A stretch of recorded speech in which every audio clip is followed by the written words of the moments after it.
Have you ever found yourself boiling with anger, your heart racing, fists clenched, and words on the tip of your tongue that you knew you'd regret later? We've all been there. But what if I told you there's an ancient, time-tested Stoic secret that could instantly disarm that storm inside you? A simple mental shift that could stop anger dead in its tracks, before it even has the chance to take root. Sounds impossible. Well, it isn't.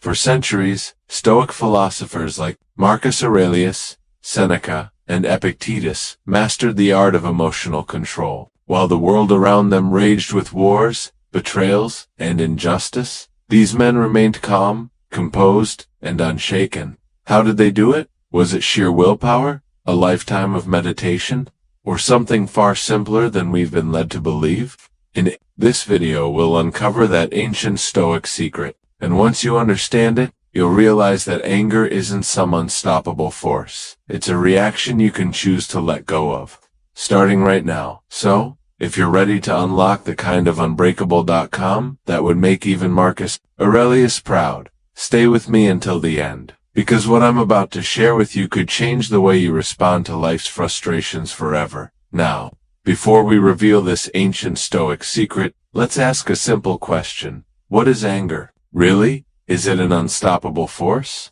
Is it something that rises within us, beyond our control? Or is it, as the Stoics believed, nothing more than a judgment, a mental decision we make about the world around us? Marcus Aurelius once wrote, "You always own the option of having no opinion," and in those 6 words lies the key to dissolving anger before it even begins. You see, anger isn't caused by what happens to us. It's caused by how we choose to interpret what happens. When someone insults us, betrays us, or acts unfairly, our natural instinct is to assign meaning to their actions. They disrespected me. They humiliated me. They treated me unjustly. And it's that story we tell ourselves, not the event itself, that fuels our rage. Imagine this. You're walking through a crowded market, and someone accidentally bumps into you. If you assume they did it on purpose, you'll feel angry, maybe even offended.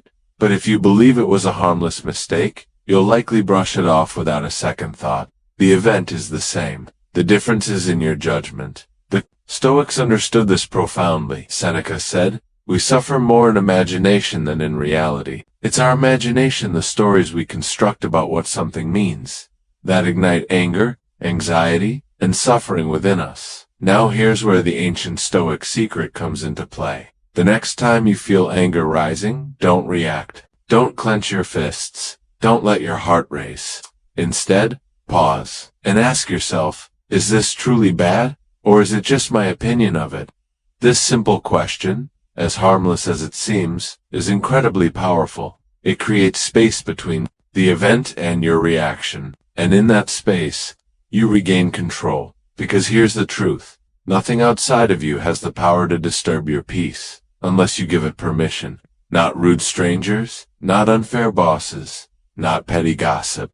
All of it is neutral, until you decide otherwise. Marcus Aurelius practiced this constantly. In his meditations, he reminded himself, you have power over your mind, not outside events. Realize this, and you will find strength. The anger you feel is never about the other person. It's about the meaning you assign to their behavior. And the beautiful thing is, you have the ability to change that meaning at any moment. It's like standing in the eye of a hurricane. The world can rage around you, but inside, there's calm. That calm isn't because the storm stopped. It's because you stopped letting the storm control you. And that, my friend, is the true Stoic secret. The choice is always yours. Now, you might be wondering, but isn't anger sometimes justified? What about when people truly do wrong? When they lie, cheat, or betray us? The Stoics weren't naive. They knew the world could be cruel, and people often act out of ignorance, fear, or selfishness. But here's the key difference. While most people let those external offenses disturb their inner peace, the Stoics trained themselves to remain unshaken. Epictetus once said, "It's not what happens to you, but how you react to it that matters." And this is where the practice of Stoic detachment becomes so powerful. Detachment doesn't mean you stop caring about right and wrong, or that you let people walk all over you. It means you learn to separate the things you can control, your thoughts, your choices, your actions from the things you cannot, the opinions, behaviors, and mistakes of others. Imagine being a sailor at sea. You cannot control the winds or the waves. Storms will come whether you like it or not, but you can always control how you steer your ship. You adjust your sails, keep your hands steady on the wheel, and stay calm even when the sky turns dark. This is precisely how the Stoics approached life's tempests. When someone insults you, the insult itself is neutral. It's just air passing through their lips. What makes it harmful is the meaning you attach to it. Marcus Aurelius reminded himself daily, if you are distressed by anything external, the pain is not due to the thing itself, but to your estimate of it, and this you have the power to revoke at any moment. The beauty of this perspective is that it hands the power back to you. You're no longer at the mercy of someone else's bad mood, sharp tongue, or careless behavior. You decide whether to let their actions disturb your peace, or whether to remain still, like a mountain unshaken by the wind. And here's the truth, no one tells you. Most of the time, people's actions have nothing to do with you. Their anger, their insults, their criticism, it's a reflection of their own struggles, fears, and inner chaos. The Stoics understood this deeply. That's why instead of responding with anger, they responded with understanding, or better yet, silence. Seneca wrote, "A wise man is indifferent to everything which he cannot control." That's not indifference out of apathy, but wisdom born from clarity. When you recognize what truly belongs to you and what belongs to others, you stop carrying unnecessary burdens. So the next time someone tries to provoke you, remember this. Their words are theirs. Their emotions are theirs.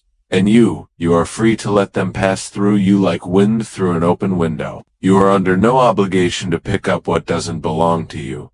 That is how a Stoic remains calm, even in a world designed to steal your peace. And here's something else the Stoics knew, something we often forget in the heat of the moment. Anger is a thief. It steals your clarity, your reason, your peace. In a single instant, it turns a calm, collected mind into a storm of reckless words and impulsive actions. How many friendships, families, and opportunities have been shattered because of one outburst no one could take back? Marcus Aurelius observed, "How much more grievous are the consequences of anger than the causes of it." And if you reflect on your own life, you'll realize how often the aftermath of anger leaves far deeper wounds than whatever provoked it. Think about it. How many arguments have you replayed in your head, long after the other person forgot? How many nights have you lost sleep over something trivial, simply because your pride insisted it mattered? The Stoics would call this a waste of life. Time is the most precious thing you have, and every moment spent in anger is a moment stolen from your own peace. So how did the ancient Stoics train themselves to rise above this? They practiced what's known as premeditatio malorum, the premeditation of evils. Each morning, Marcus Aurelius would remind himself, "Today you will meet people who are meddling, ungrateful, arrogant, dishonest, jealous, and surly." By expecting difficulties, he was never caught off guard. He accepted the imperfections of the world as a natural part of life, and in doing so, made himself immune to being offended by them. It's like walking through a thorny path knowing you might get scratched. You don't curse the thorns for being sharp, you simply tread carefully, knowing that's their nature.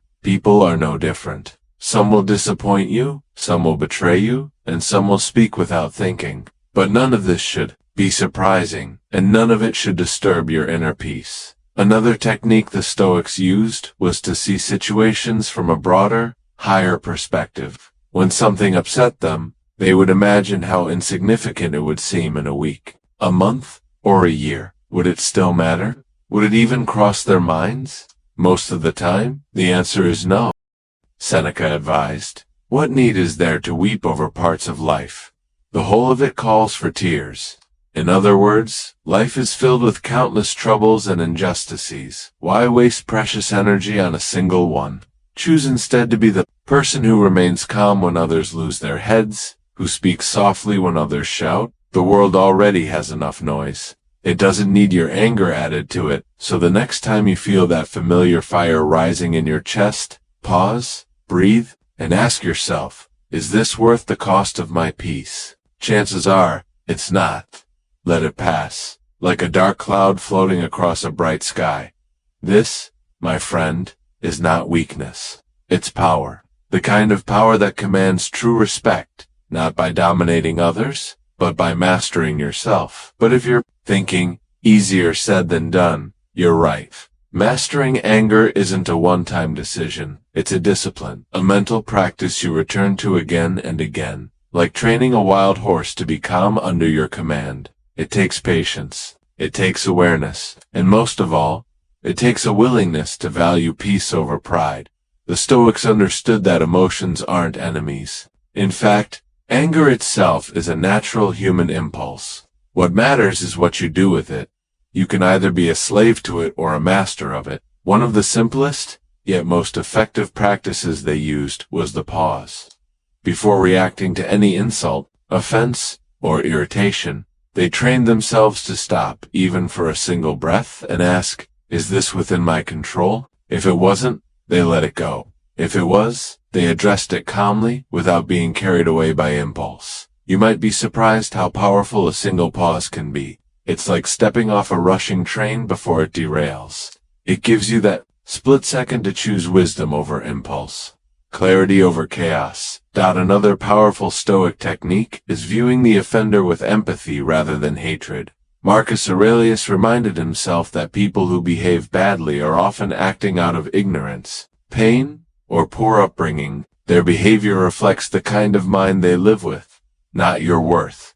When you see someone lashing out in anger, imagine a person drowning in a stormy sea, desperate, flailing, and blind to reason. Would you jump into those same waters? Or would you stand safely on shore, offering help if you can, but refusing to be dragged down with them? Seneca advised his students to rehearse this mindset every day, reminding them that he who angers you, conquers you. And what wise person willingly hands over their peace to someone undeserving of it?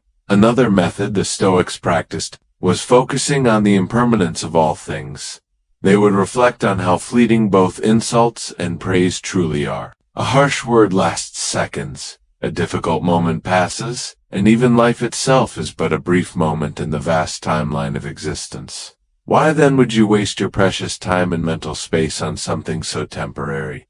Marcus Aurelius often wrote in his journal, "Soon you will have forgotten all things, and all things will have forgotten you."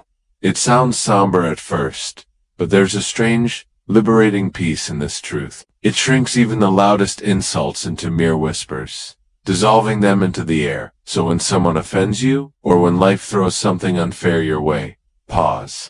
See it from above, as if you were watching the scene unfold from the clouds. Would it still seem important? Would it deserve your peace? More often than not, you'll find the answer is no. The Stoic doesn't seek to control the world. He seeks to control himself within it. And in doing so, he becomes untouchable, not because life stops testing him, but because his mind no longer surrenders to every trial. Now, let's be clear. Stoicism doesn't mean you suppress your emotions, pretending nothing ever bothers you. That would be unhealthy, and the Stoics were too wise for that. They didn't aim to become emotionless statues. Instead, they sought to understand their emotions, to see them clearly for what they were, and then decide how to respond with wisdom. Epictetus taught his students that feelings themselves are not harmful. It's our judgment about those feelings, our belief that they're unbearable or unacceptable, that creates our suffering. Anger flares up because we allow ourselves to believe something shouldn't have happened, or someone shouldn't behave that way. But life isn't built on our expectations. It flows according to its own rules. So what's the wiser path? The Stoics would say, accept reality as it is, not as you wish it to be. This doesn't mean you approve of cruelty or injustice, but you acknowledge that these things exist in the world, and your peace should never be dependent on their absence. It's like walking through a busy market. You'll hear shouting vendors, clattering carts, and impatient crowds. You don't waste your energy getting angry at every noise, every push, every bump in the street. You simply navigate it, aware.com, and focused on your destination. In much the same way, life will bump into you. People will say foolish things. Plans will fall apart. You'll face delays, betrayals, disappointments. But none of these have the power to truly harm you unless you hand them that power. Marcus Aurelius wrote, "Choose not to be harmed, and you won't feel harmed. Don't feel harmed, and you haven't been."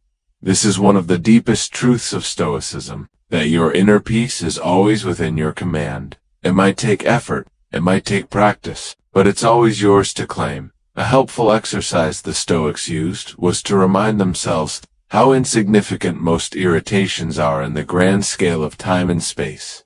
Picture your current frustration compared to the stars above you, the vastness of history, or the generations yet to come.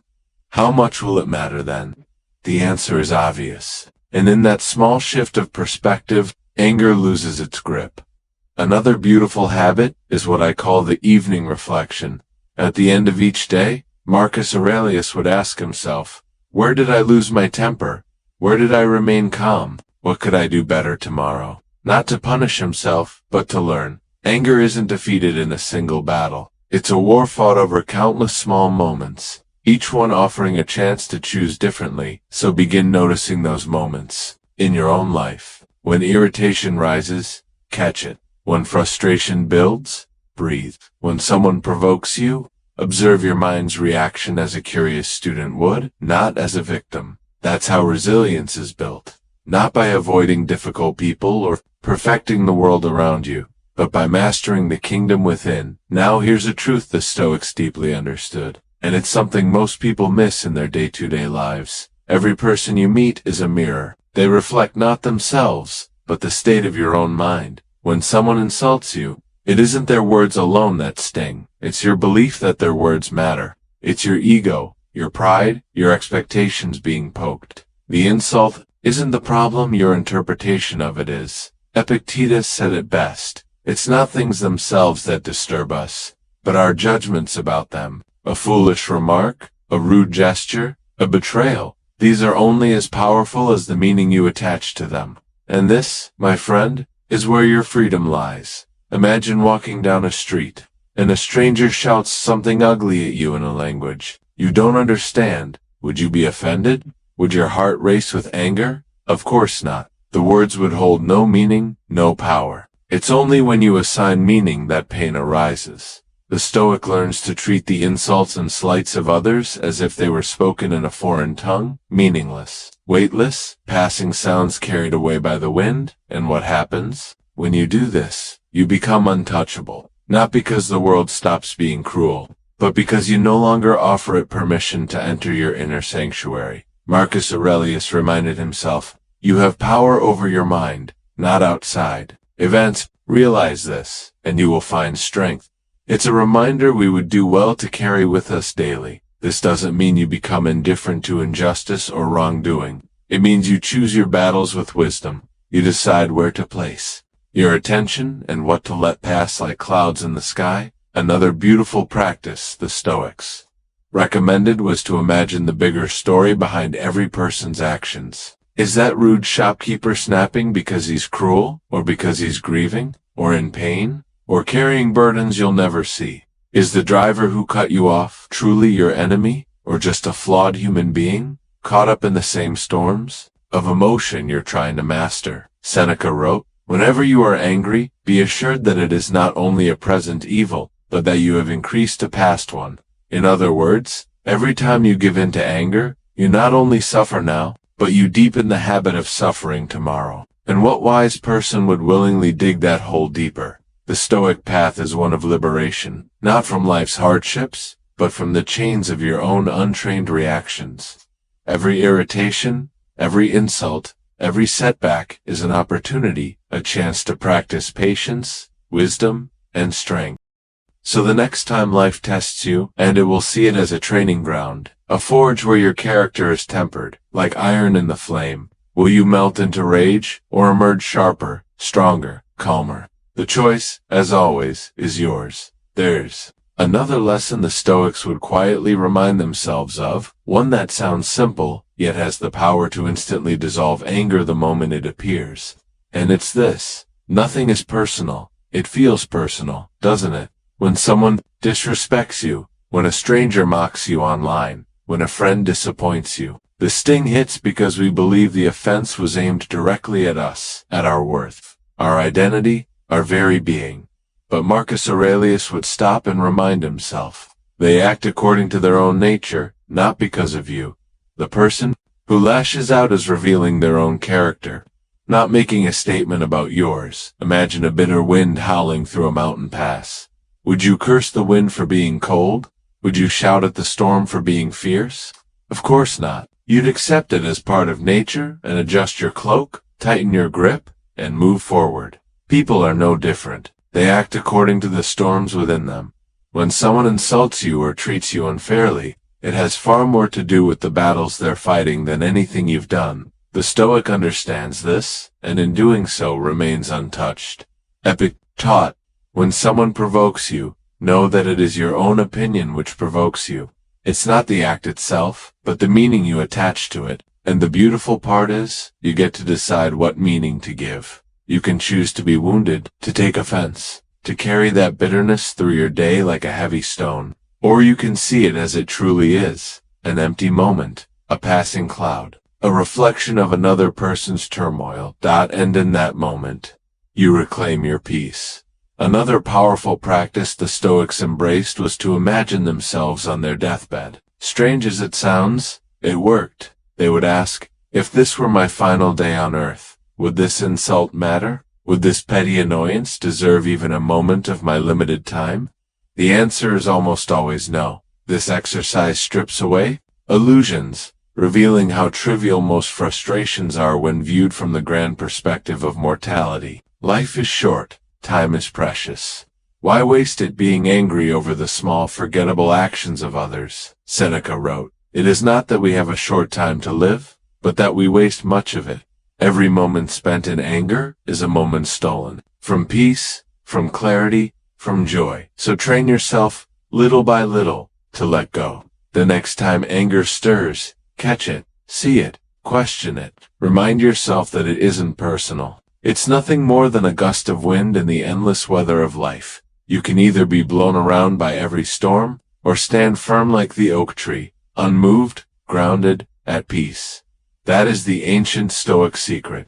And yes, it works instantly, the moment you choose it. And perhaps the most beautiful part of this entire philosophy is that you don't need to wait for tomorrow to begin. The opportunity to practice this Stoic wisdom is already here, in the next conversation, the next traffic jam, the next careless remark someone throws your way. The world will always give you tests. People will be rude. Life will be unfair. Delays, disappointments, and injustices are as certain as the rising sun.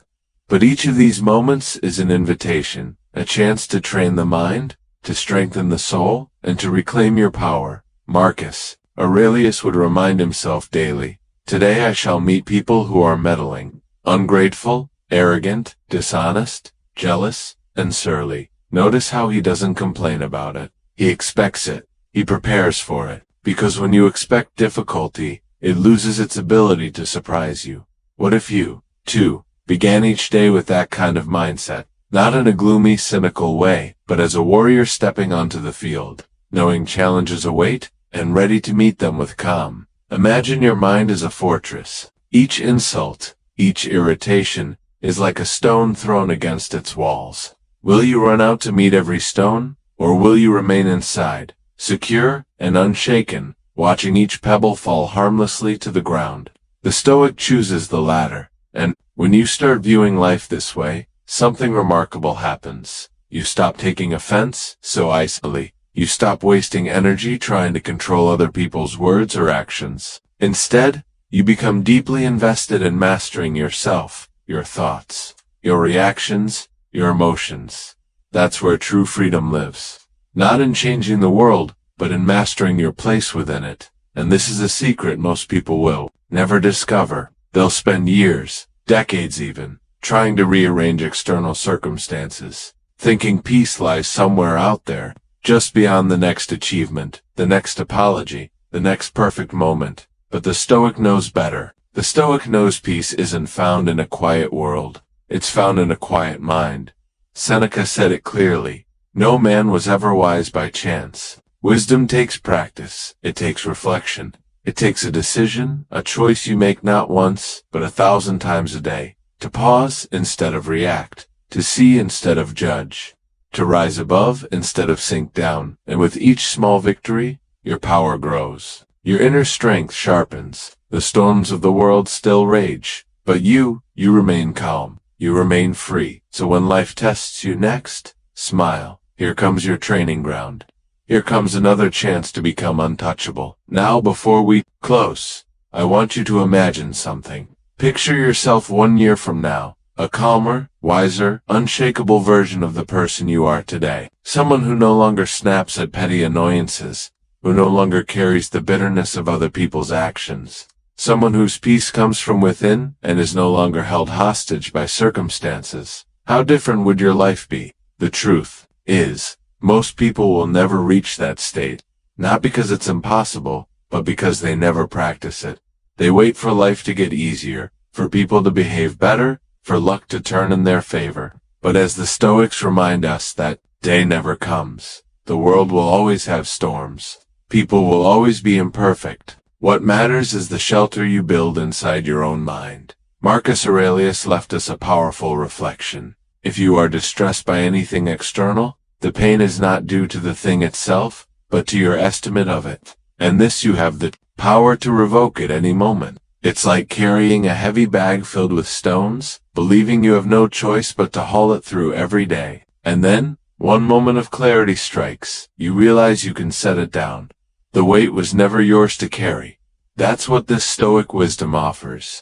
The ability to put down what no longer serves you. The choice to refuse anger's invitation. The awareness to step back and say, not everything deserves my energy. Not every battle is mine to fight. And it works. Instantly, in fact. The very moment you remember that anger is a choice, and that you hold the power to accept or decline it, you take your first step toward mastery. But like any skill, it sharpens with use. Some days you'll catch yourself quickly, choosing calm, without effort. Other days, you'll fall back into old habits, and that's okay. The Stoics never demanded perfection, only progress. The goal is to be a little better today than you were yesterday, and to keep moving, and each time you practice, you build something unshakable inside you. A calm that isn't naive, but earned. A strength that doesn't shout, but endures. A peace not dependent on silence in the world, but on stillness within your heart. So the next time anger rises, remember this ancient secret. You are not your anger, you are not your irritation, you are not the storm around you. You are the calm observer within it, and from that place nothing can touch you. And if this message spoke to you today, if it reminded you of the calm you already have within, then consider joining us here at Stoic Scrolls. This is a place for those who choose wisdom over impulse, peace over chaos, and mastery over reaction. Every week, we explore timeless lessons from the ancient Stoics, so you can build a stronger, quieter mind in a noisy world. If you haven't already, feel free to subscribe, and turn on the little bell so you won't miss the next reflection. And, as always, thank you for walking this path with me. May your days ahead be steady, your heart light, and your mind unshaken. Until next time, stay calm, stay strong, and stay free.